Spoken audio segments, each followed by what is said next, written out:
Bismillah, alhamdulillah, salatu wassalamu ala rasulillah wa ala alihi wa sahbihi wa mawalah. Teman-teman sekalian, pada kajian Quran Tafsir Kontemporer, saya di sini akan membahas sekilas tentang hermeneutik. Terutama adalah tentang bagaimana hubungan dia dengan tafsir, apakah sama, apakah berbeda. Disinilah kemudian ketika kita memahami tafsir kontemporer itu seringkali dipahami sebagai hermeneutik, sebagian yang lain tidak memahaminya begitu. Terlepas dari itu semua, ini adalah tulisan reflektif, jadi jauh dari referensi.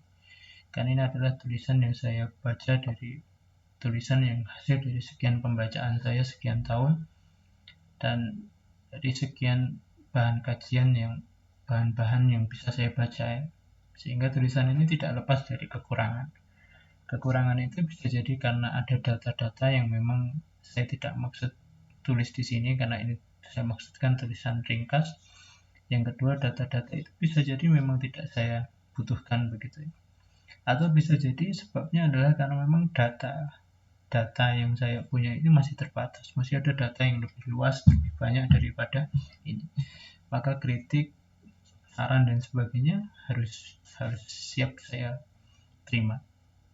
Bahkan saya akan berbahagia kalau Anda mengkritik saya begitu. Tentu kritik yang konstruktif, bukan asal mengkritik ya. Ini tulisan nggak berguna ya. Ketika Anda menghubungi gitu ya silahkan aja. Tapi persoalannya adalah di mana nilai utilitasnya yang harus Anda perjelaskan ke saya kan gitu. Oke, sekilas kita akan langsung saja hermeneutika sekilas apa. Jadi apa hermeneutika itu? Hermeneutik berasal dari kata hermen. Dia dari bahasa Yunani. Konon terderivasi dari kata Hermes, satu dewa yang berfungsi menafsirkan, mentranslate apa yang dikatakan dewa Zeus kepada manusia begitu.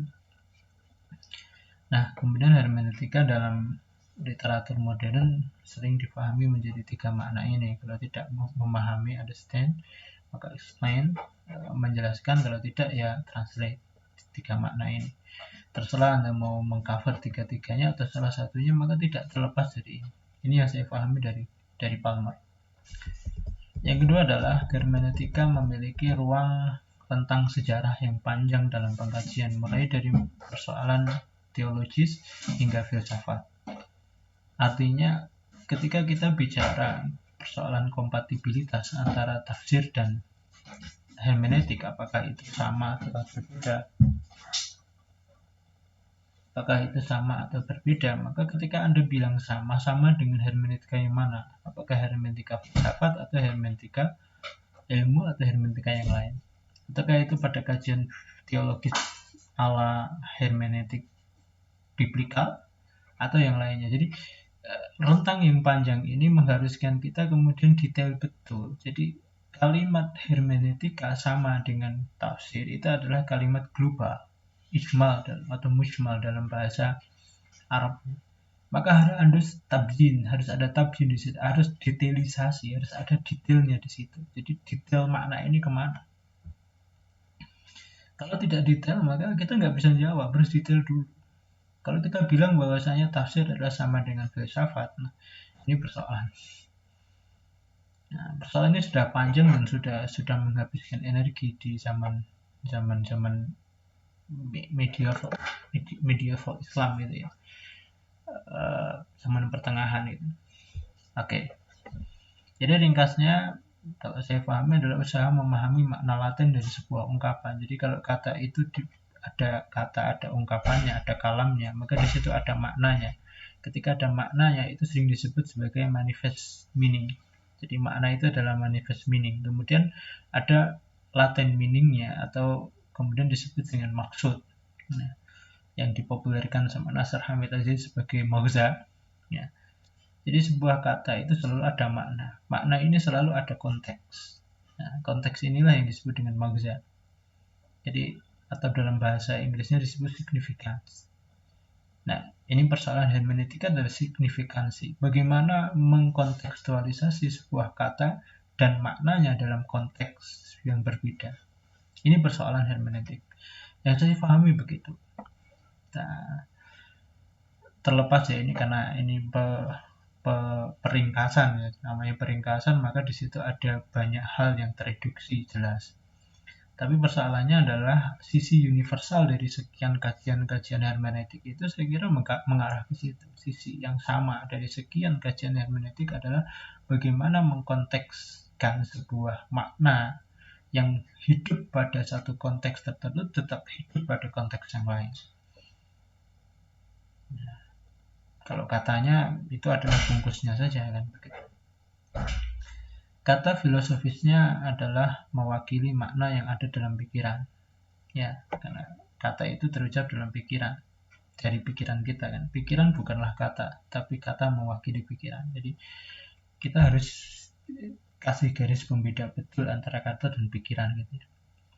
Artinya apa? Pikiran manusia, kata manusia itu terbatas. Pikiran itu bisa jadi banyak, tapi cara pengungkapan dia mungkin terbatas. Dibatasi oleh emosi dia, dibatasi oleh perbendaharaan kata dia, atau mungkin dibatasi oleh sosiologis dia. Nah, ini harus diyakini betul. Di sisi lain, pikiran manusia harusnya terlahir tidak dapat dilepaskan dari historisitasnya. Antara kata dan pikiran aja ada batasannya gitu ya. Apalagi antara bagaimana pikiran manusia itu dengan historis realitas dia, realitas historisnya ini juga terbatas. Ada persoalan di sini, kata terbatas melukiskan pikiran manusia. Iya. Dan pikiran manusia terbatas melukiskan realitas historisnya. Kenapa terbatas? Karena pengalaman manusia, experience manusia itu ada di ruang dia. Sementara zaman saat dia hidup itu tidak hanya pada saat dia experience. Orang yang paling ngerti tentang dunia adalah orang yang sudah jalan-jalan ke seluruh dunia.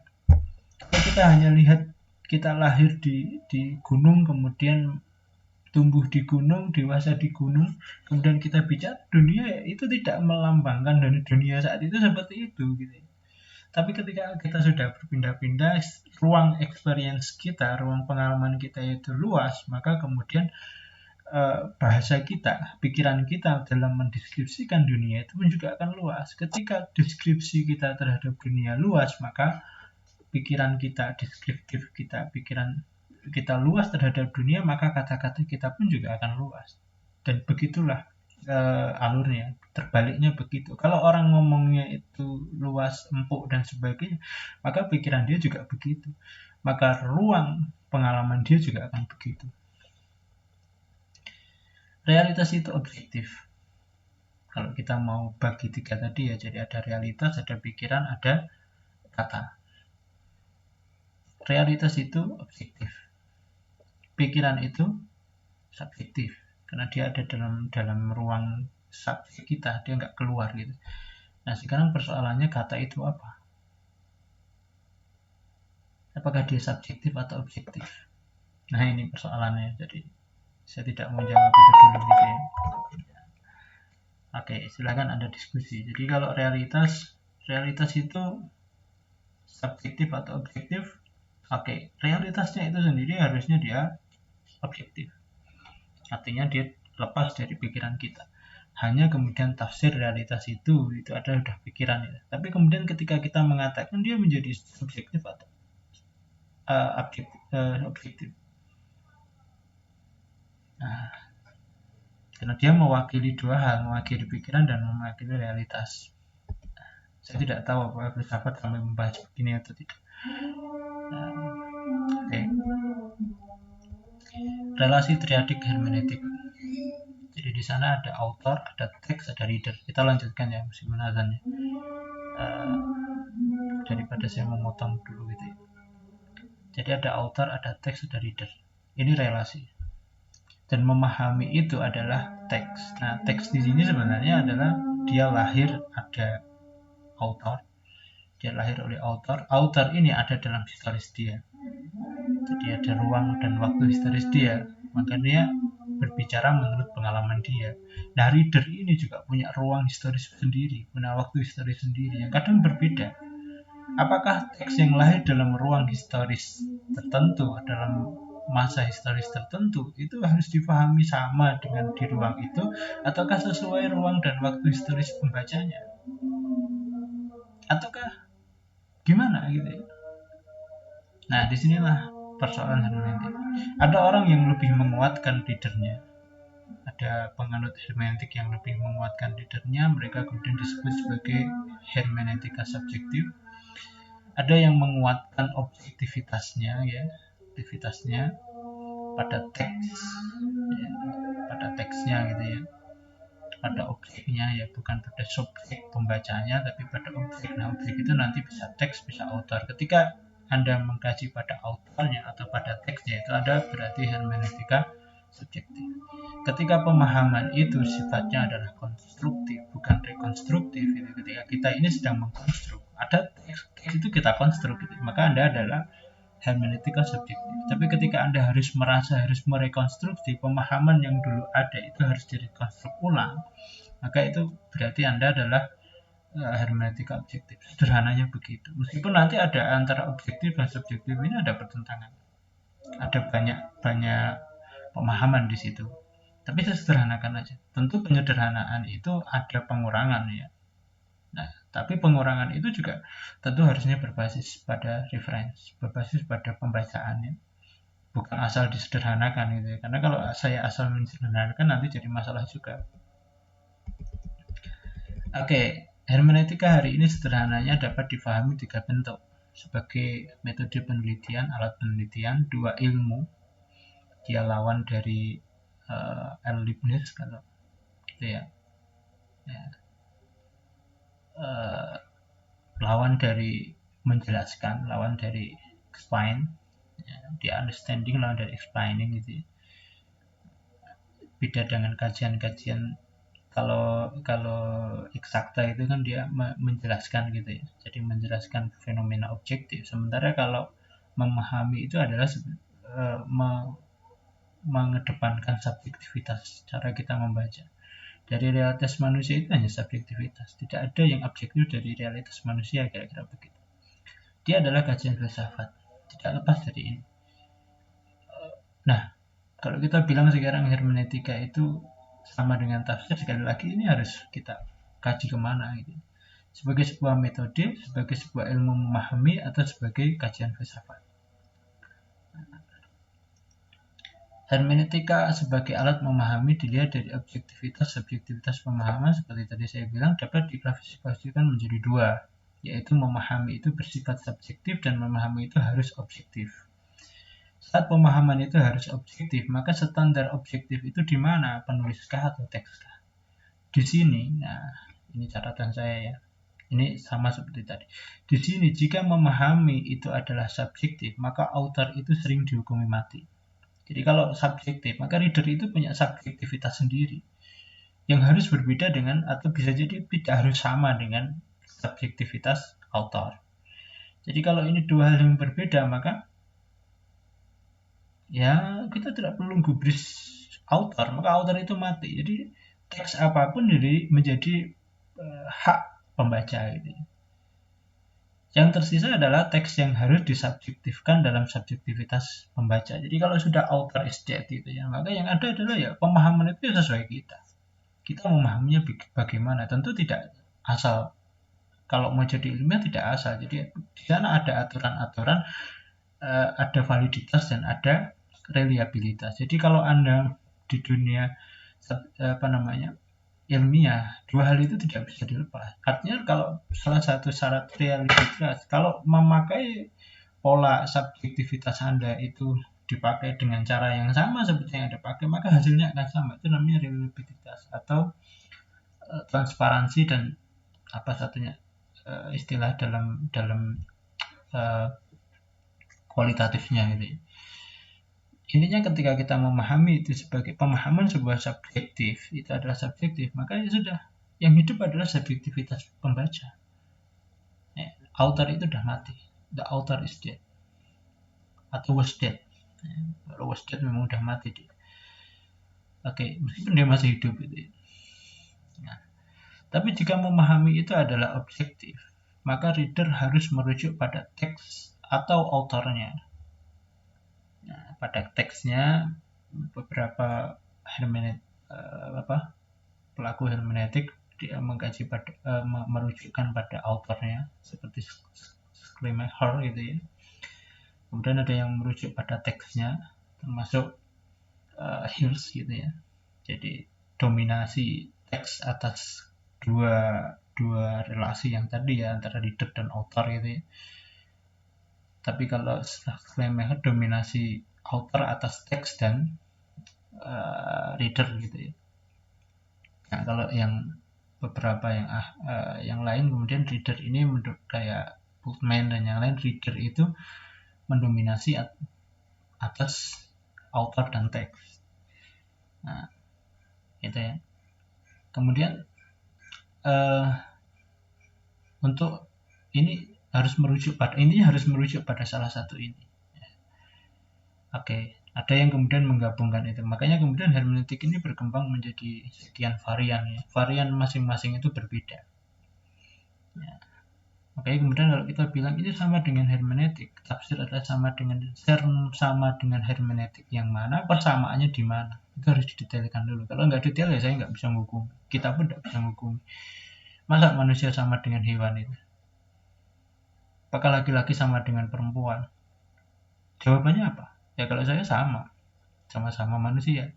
Juga berbeda. Kenapa? Ya ada laki-laki dan perempuan, ada hal yang berbeda di situ. Sama hermeneutik sama atau beda? Ya, jawaban saya bisa sama, bisa beda. Kecuali Anda bilang hermeneutika yang ini, kemudian tafsir ini gitu. Oke. Merujuk ke konteks autornya dan membalik ke konteks readernya sering dibahas. Maka reader harus merujuk pada teks dan autornya untuk memahami makna katanya dalam konteks historisnya yang berbeda dalam konteks keduanya. Jadi konteksnya reader dan ini author kan berbeda. Jadi bagaimana kita mengambil bagaimana si author mengkonstruk makna, kemudian kita merekonstruk kembali makna yang diinginkan pembaca. Nah, itu harus, atau teks ini bagiannya dia punya konstruksi makna dan kemudian kita rekonstruksi ulang dalam pembaca gitu ya. Merujuk ke konteks autornya dan membalik ke konteks readernya sering dibahasakan sebagai gerak ganda. Gerak ganda itu sendiri tidaklah tunggal. Artinya bagaimana kita ke author kembali ke sini, bagaimana ke teks kembali ke ini tidak tunggal. Mekanismenya nggak tunggal. Artinya itu plural. Tidak sama gitu ya. Ada macam-macam caranya. Saya kasih contoh misalkan begini. Warisan laki-laki itu 2 kali lipat dari warisan perempuan, 2:1. Oke, ini kata, ini ungkapan, ini kalam. Oke, ungkapan ini tentu terkonstruk oleh pikiran yang subjektif. Sebuah pikiran senantiasa eksperiensial dipengaruhi oleh ruang waktu historisnya. Jadi, semua pikirannya selalu dipengaruhi oleh ruang waktunya, pengalaman dia. Yang sulit adalah kalau pengalaman tempat itu masih orang bisa berkeliling dunia gitu ya. Tapi kalau kemudian waktu, orang nggak mungkin hidup pada zaman dahulu dan zaman ke depan, itu hanya prediktif itu. Konstruk 2:1 dari warisan laki-laki dibuat dalam pikiran dalam ruang waktu yang hanya mengenal subordinasi posisi perempuan atas laki-laki. Jadi laki-laki lebih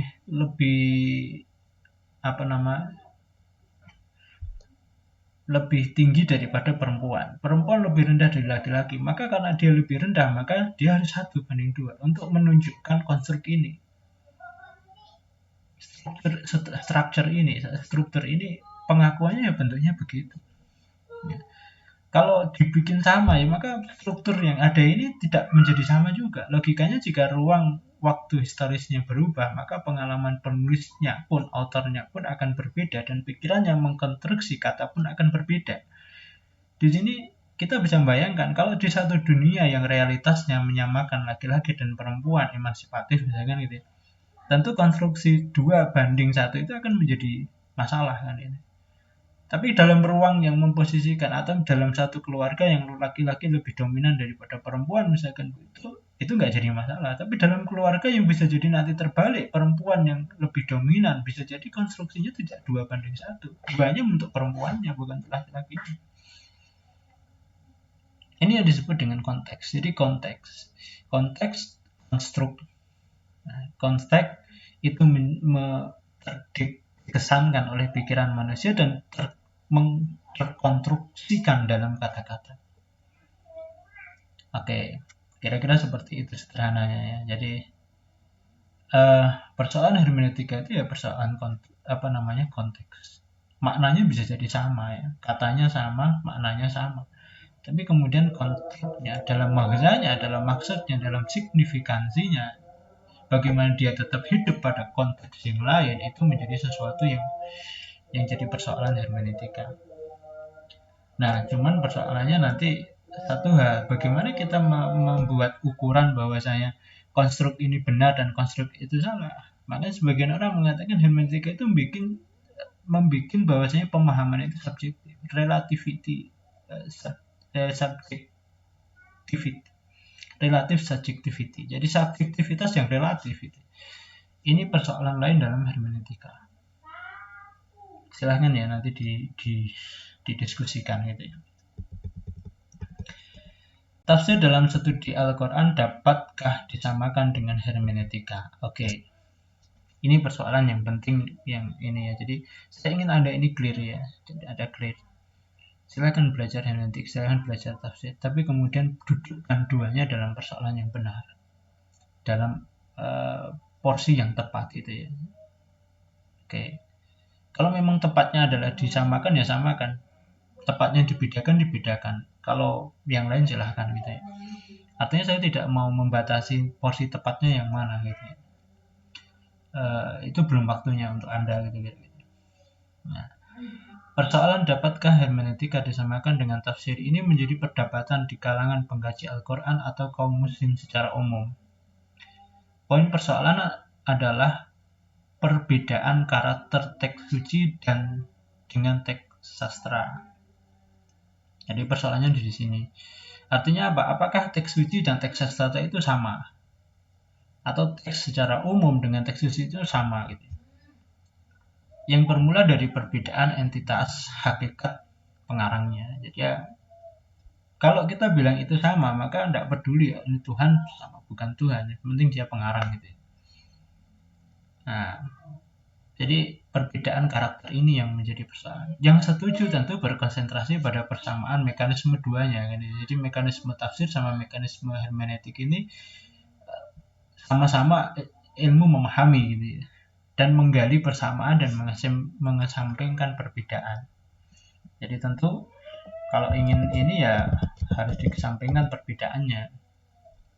Nah, oke. Ini kalau yang setuju. Ditambah polesan tuntutan modernitas. Artinya apa? Kalau kita mau modern, sementara sana pakai hermeneutik, kita nggak pakai hermeneutik, berarti kita nggak modern kira-kira begitu.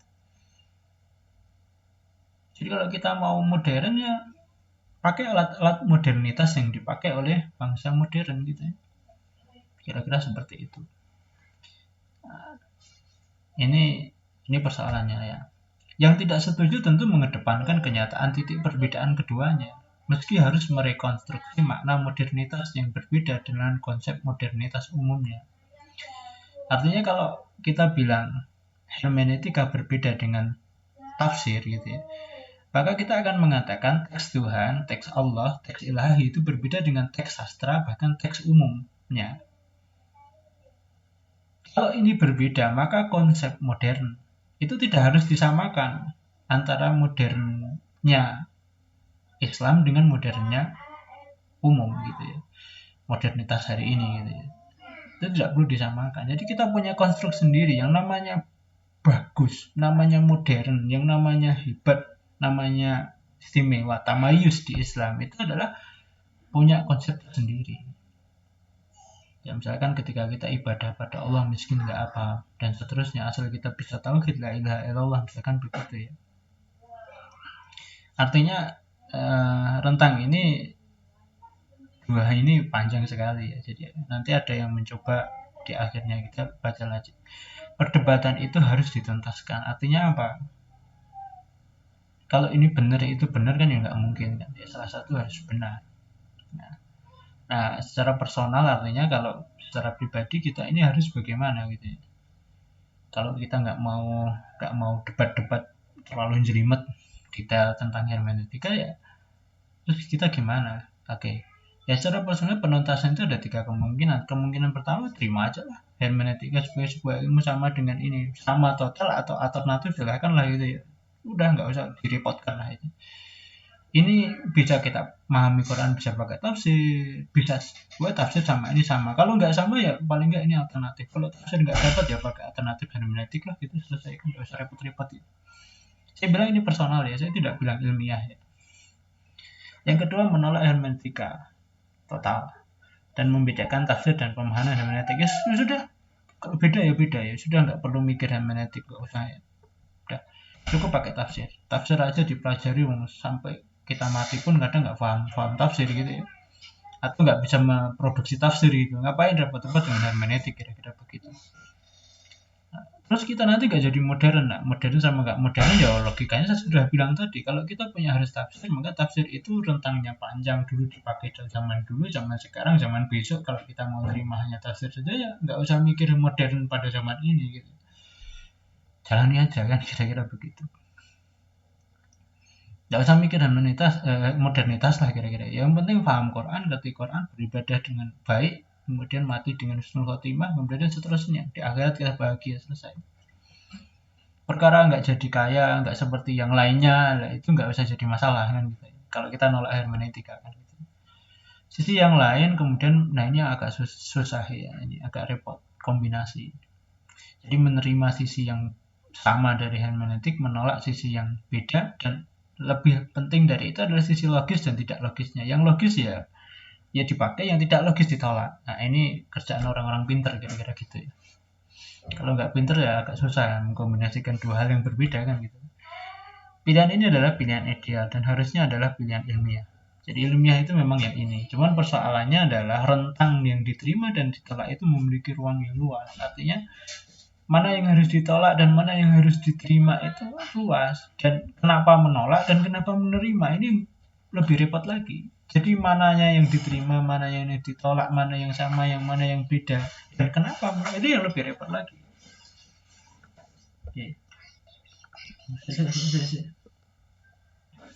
Oke, intinya ini pilihan yang ketiga itu memang lebih ilmiah, tapi persoalannya ini nanti juga akan menjadi perdebatan. Kenapa?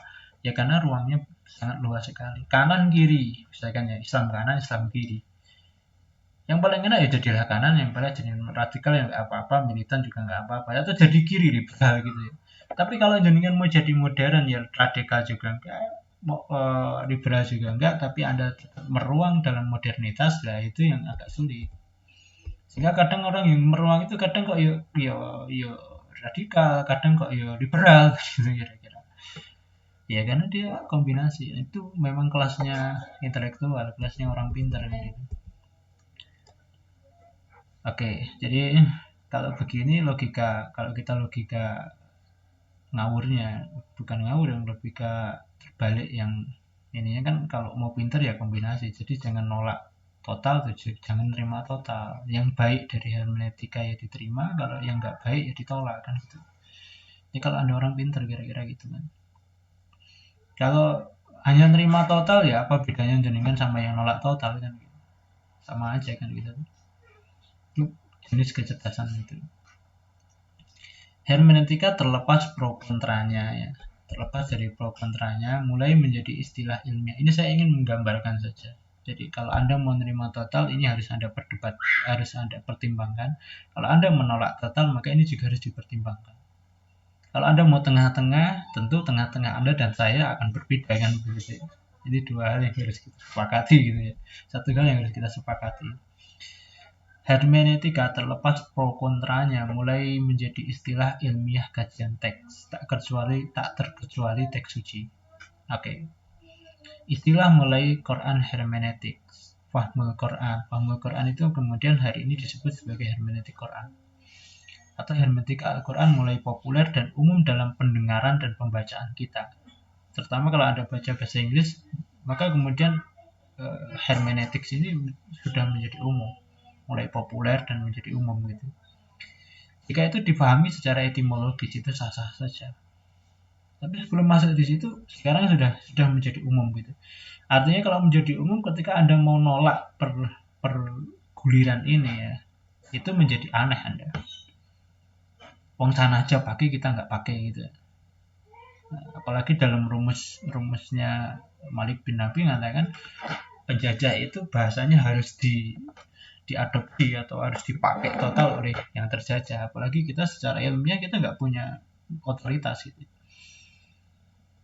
Nah, otoritas kita terbatas dalam dunia ilmiah itu ya yang namanya ilmiah yang dimiliki Barat. Makanya yang ilmiah itu ya yang harus materialis. Tidak materialis, sesuatu yang tidak bersifat materialis itu nggak ilmiah. Spiritual itu nggak ilmiah. Kecuali kita bisa menaikkan otoritas lagi mengatakan bahwa spiritual itu adalah ilmiah itu. Karena logikanya kita terjajah secara ilmiah dengan konstruk atau struktur keilmuan Barat. Kalau bahasa ini tepat ya. Namun jika itu difahami sebagai makna etimologis sah-sah saja. Artinya fahmul Quran dari dulu sudah ada. Tapi kalau fahmul Quran diartikan sebagai hermeneutika Quran itu masalah lagi.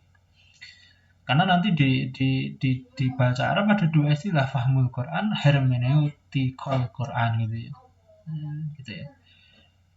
Oke, itu dua hal yang fahmul Quran adalah makna yang dulu ya nggak masalah, tapi kalau diartikan hermeneutika ya jadi masalah. Makanya secara etimologis itu tidak jadi masalah gitu. Artinya fahmul dengan hermeneutik nggak jadi masalah. Namun jika hermeneutika difahami dalam makna, apalagi sistematika terminologisnya, maka di sana ada persoalan. Jadi kalau hermeneutika Quran diartikan sebagai hermeneutika dalam makna terminologinya, makna istilahnya, itu jadi masalah. Ada persoalan di situ. Tidak jadi masalah total mungkin gitu ya, tapi kemudian di situ ada persoalan. Persoalannya misalkan begini, saya kasih contoh aja. Sejak dari awal, produk hermeneutika dan produk tafsir itu dibedakan. Karena di sana ada istilah tafsir, ada istilah qiraah. Di dalam bahasa Arab lebih jelas lagi, tafsirul Quran sama qiraatul Quran. Qiraah jadi dah tafsir Quran. Ini dua hal istilah yang berbeda, exegesis dan reading. Atau interpretation dan reading dalam bahasa Inggrisnya. Atau tafsir dan pembacaan. Kalau di Indonesia tidak terlalu jelas ya. Saya tidak tahu kenapa begitu konstruksinya. Tapi kalau di dua bahasa ini, baik bahasa Arab bahasa Inggris, itu konstruksinya hampir terlihat jelas. Jadi pembedaan ini sejak dari awal muncul.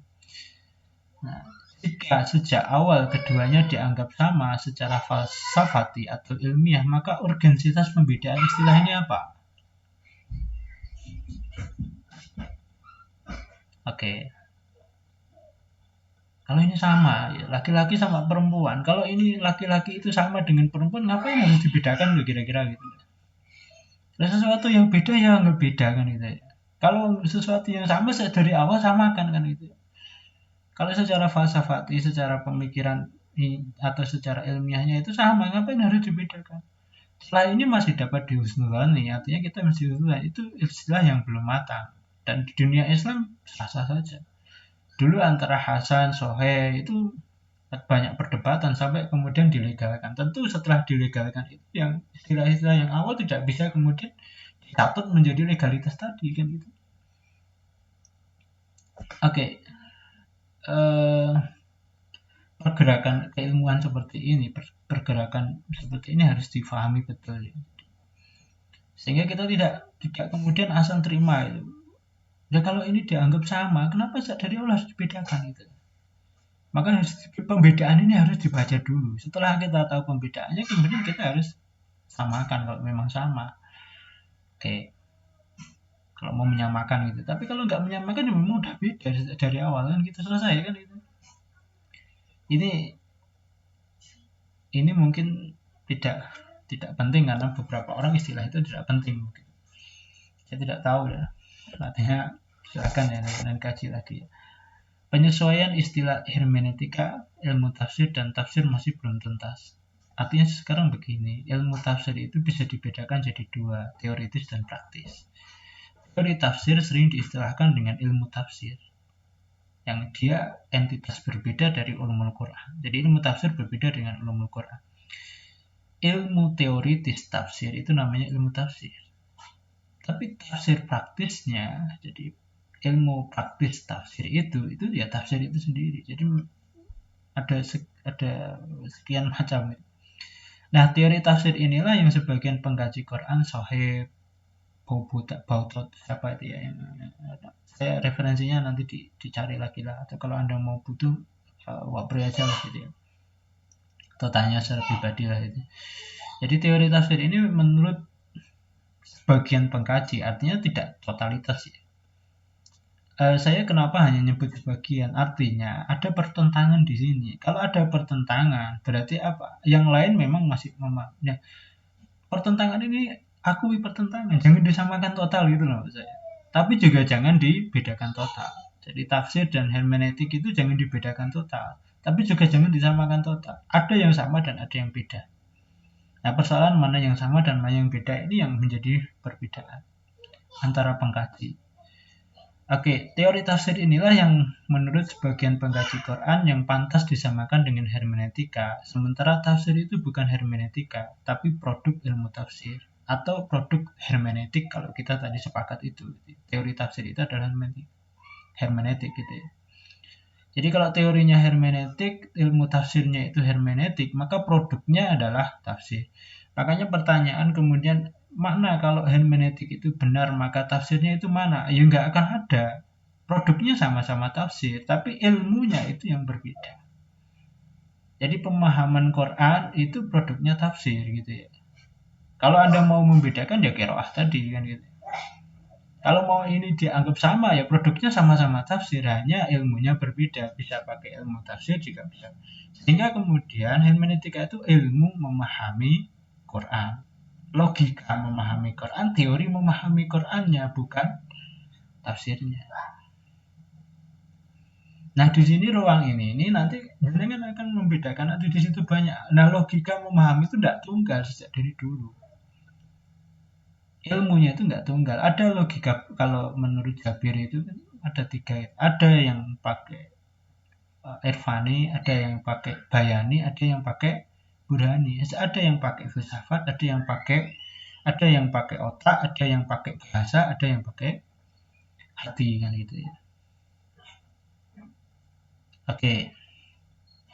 Perbedaan tabiat dan cakupan ketiganya ini 3 hal yang harus dipertimbangkan. Hermeneutika tidak terbatas pada teks, tapi tafsir terbatas pada teks, bahkan teks suci. Oke. Jadi ketika tabiat ini berbeda, apakah jenengan juga akan mau samakan total? Ya silahkan ya, asal Anda punya argumentasi. Ataukah Anda bedakan total ya harusnya enggak. Kenapa? Ya karena ada sisi teksnya yang sama di situ. Cuman persoalannya apakah teks suci dengan teks secara umum itu disamakan atau tidak? Balik lagi persoalan pada tadi. Ya kalau saya tetap beda lah. Ya. Kenapa? Ya sederhana aja, teks suci berbeda. Ya, ini contoh perbedaannya begini. Kita mulai dari logika begini. Kenapa sih kita butuh hermeneutik itu? Jawabannya adalah bagaimana menjadi manusia modern yang mengkonteks dengan modernitas. Karena pilihannya begini, menjadi manusia klasik dan modernitas, manusia klasik yang hidup di modernitas, atau menjadi manusia modern yang hidup di modernitas, atau manusia klasik yang tetap klasik, ini nggak mungkin ya, dalam klasikitas gitu, atau manusia modern yang klasik gitu ya. Nah, pengennya kita itu menjadi modern ya juga modernitas. Ya tetap modern. Manusia modern ya betul hidup dalam modernitas kan. Tapi haruskah menjadi modern itu menjadi penganut hermeneutik? Ini persoalan. Persoalan ini lebih penting dibahas meski pengertian keduanya itu juga penting. Artinya apa? Disinilah sebenarnya pangkal masalah kenapa kita butuh hermeneutik atau tidak butuh hermeneutik. Oke. Jadi enggak tanpa hermeneutik, tanpa tafsir sebelumnya itu, kalau misalkan kita nggak terkait modernitas, tentu kita nggak terlalu penting, tidak perlu kontekstualitas. Dan modernitas itu tentu kita mungkin tidak butuh hermeneutik gitu. Oke. Makanya bagi yang menolak total itu ya nggak penting modernitas hari ini kan gitu ya. Anda mau modern begini, mau kayak barat begini, nah sebenarnya itu nggak penting bagi yang penting bagi saya ibadah pada Allah selesai kan gitu. Nah, ini lebih nyaman. Neng yo jadi manusia klasik di dunia modern ya bisa jadi begitu bahasanya. Bisa jadi loh saya bilang ini. Nah, oke. Pahami betul di sini ya. Kemudian selanjutnya menjadi teks Al-Quran, menjadikan teks Al-Quran itu kontekstual dengan modernitas itu ada dua ranah. Jadi sejak dari awal ranah teks itu memang sejak awal itu dua. Ada ranah yang bersifat universal, ada yang bersifat parsial atau detail. Sifat parsial yang detail ini cenderung nanti menjadi hukum. Nah, dari dulu hukum ini berubah. Nah, ranah parsial ini biasanya terkait dengan syariat dan bersifat kontekstual. Artinya konteks hukum yang terlahir pada masa awal Islam zaman Nabi Rasulullah SAW dan zaman sahabat itu dapat berubah pada konteks hari ini. Ini dari dulu sudah disepakati. Tapi ranah universal, akidah dan akhlak tidaklah berubah dan tidak kontekstual. Jadi persoalan untuk kontekstual itu tidak di semua teks Quran gitu ya, tidak di semua teks hadis, tidak di semua di teks suci atau di kitab-kitab, tidak semua dalam literatur agama itu tidak. Hanya literatur yang bersifat detail, bersifat syariat. Sementara yang universal sebenarnya tidak ada perubahan di situ, tidak perlu kontekstualitas dalam pemahaman kita. Apakah Tuhan itu harus dikontekstualisasi? Ini sekelas kita ini. Anda ini nggak jadi muslim nanti. Tapi kalau syariat harus ada kontekstualisasi, iya. Dan kalau kita mau batasi syariat yang kontekstualisasi di dalam Islam itu yang ada wilayahnya ta'akuli di situ, yang tidak ada wilayah mengakal, itu tidak perlu kontekstual. Karena dia statis. Misalkan sholat itu harus dikontekstual. Jadi sholat stres lah kita, nggak perlu sholat lah gitu ya. Ringkasnya apakah untuk bersyariat yang kontekstual harus menggunakan hermeneutika? Jawaban ringkasnya tidak harus kalau saya. Persoalan mereproduksi, merekonstruksi hukum syariat dalam Islam telah dibahas tuntas secara panjang lebar dalam kajian ilmu ushul fiqh. Ungkapan populer yang disepakati adalah taghayyurul ahkam, tepatnya taghayyurul fatawa bi taghayyuriz zaman wal makan. Ini konklusi akhirnya. Jadi hukum ini berubah atau fatwa ini berubah dengan perubahan konteks historis. Jadi dari awal di fikih pun begitu, di usul fikih begitu, di hermeneutika udah begitu gitu. Hasilnya adalah kontekstualitas hukum dan fatwa terjamin dalam fikih tanpa harus hermeneutika. Tersisa satu hal. Jika persoalan kontekstualitas hukum dan fatwa itu selesai dalam sistematika usul fikih ulama muslim, lalu apakah sejak dari awal ulama Islam tidak mungkin bergulat dengan metode hermeneutika? Apakah sejak dari awal ulama ini nggak bahas hermeneutik? Kalau Anda jika bergulat dengan hermeneutik, mengapa tidak meliriknya? Artinya orang ulama kita tuh dulu udah melihat ruang kemungkinan ini enggak gitu loh. Kalau sudah, maka akan menjadi menarik kenapa enggak diambil gitu ya.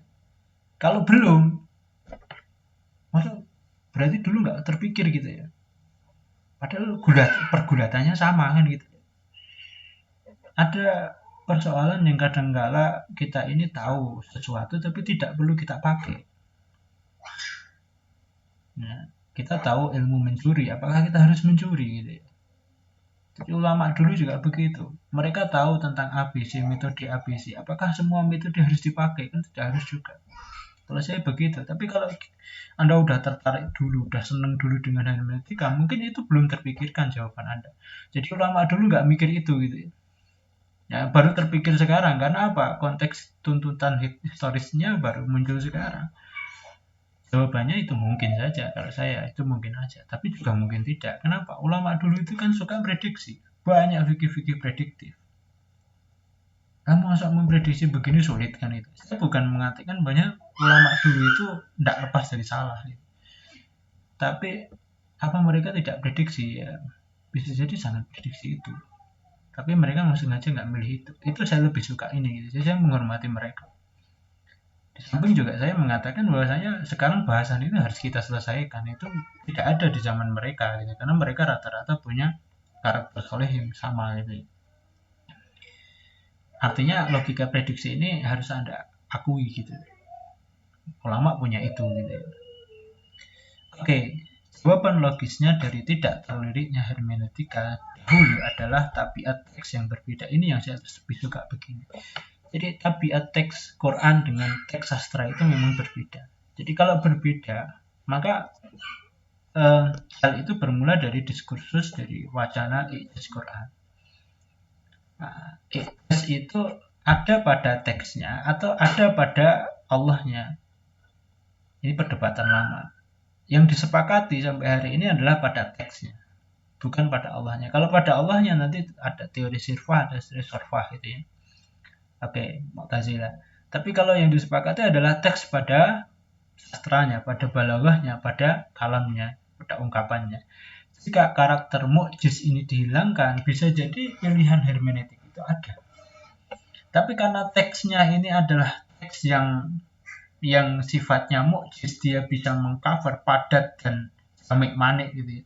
Dia mengcover setiap kebutuhan zaman dan dia kalimatnya padat, bisa diaplikasikan di setiap ruang dan setiap waktu begitu ya.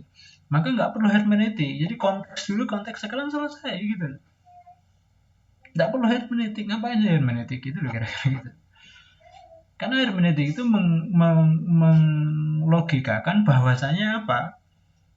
Melogikakan bahwasanya kata itu hanya pada konteks abad 7. Abad sekarang konteksnya berbeda.